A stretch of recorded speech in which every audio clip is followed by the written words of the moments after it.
You're listening to The Andres Segovia Show.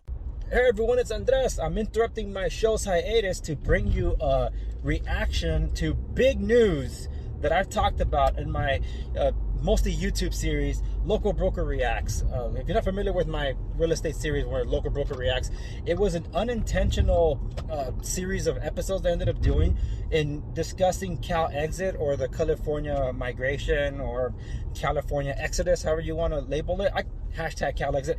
So this thing has been something that I've talked about a great deal. In some of the episodes, I've done some color commentary in between my reactions to talk about the situation that California finds itself in. Because if you're not familiar with the way the House of Representatives is made up, House seats are assigned to the 50 existing states in the Union and are distributed based on the distribution of the population in those states. So California has gained a seat, at least one, in basically every census year dating back up to 20 years ago. 10 years ago was the first time California did not gain a seat. They didn't lose a seat, but they didn't gain a seat. The handwriting was on the wall, folks. That's why in the episodes that I've done, again, unintentional, it became my most popular real estate series, and I'm grateful for that. I had said that when the results come in, that California is in real danger of losing a seat in the Congressional House District. The results are in, folks. California, even New York, lost a seat. Things were already bad here, that there were talks about a Cal Exit in terms of breaking up the state into different states. There were different proposals on how the breakup would go.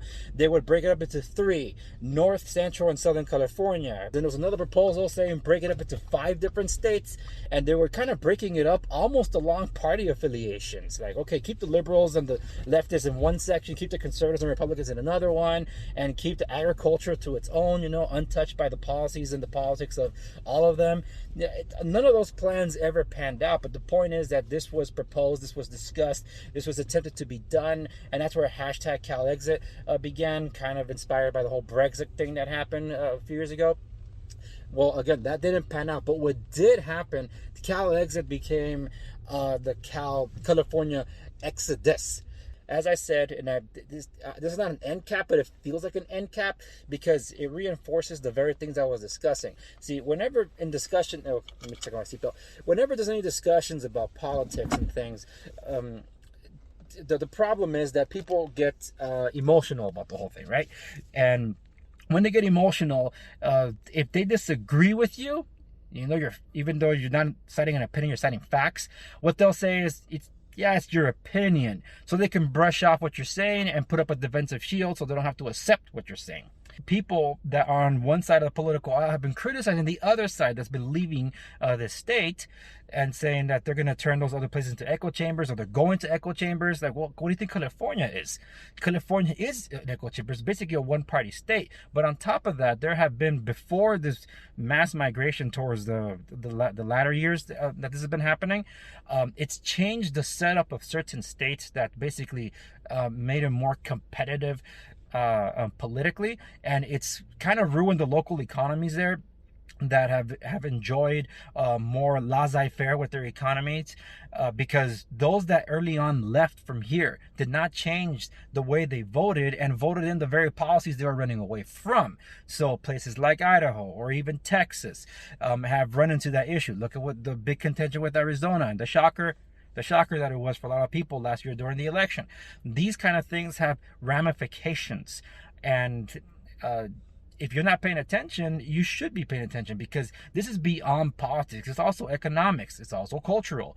But we still have, here in California, we still have an inventory shortage, where that many people still leaving and not enough people are able to buy here because there's not enough to buy. That's mind-boggling, folks.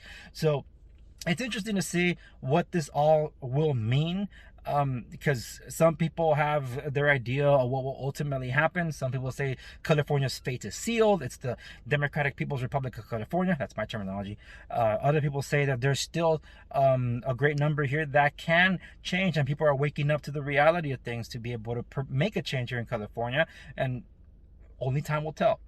But anyway, that's how I wanted to wrap this thing up. It's not exactly a conversation or a topic that I necessarily like speaking publicly per se on the show, because some people don't like these kind of conversations. That's why I invite you to Off the Record. So Off the Record is now available to everyone, and it's exclusively available at www.thinkthisgover.com. YouTube doesn't really allow some of my episodes to be posted there, so you'll see some different platform providers that I am embedding my videos on. So if you want to find something that's an alternative to YouTube, you can also find out on my website how many other platforms I'm currently on, because now I'm on 7 platforms. Woohoo! Take that, big tech. Anyway, that's it for this one. Thank you so much for watching. This was not an intentional video, so it was an emergency video breaking the hiatus rules. I'll see you when I return with new episodes later in the spring, early summer. Thanks, everybody. Talk to you soon.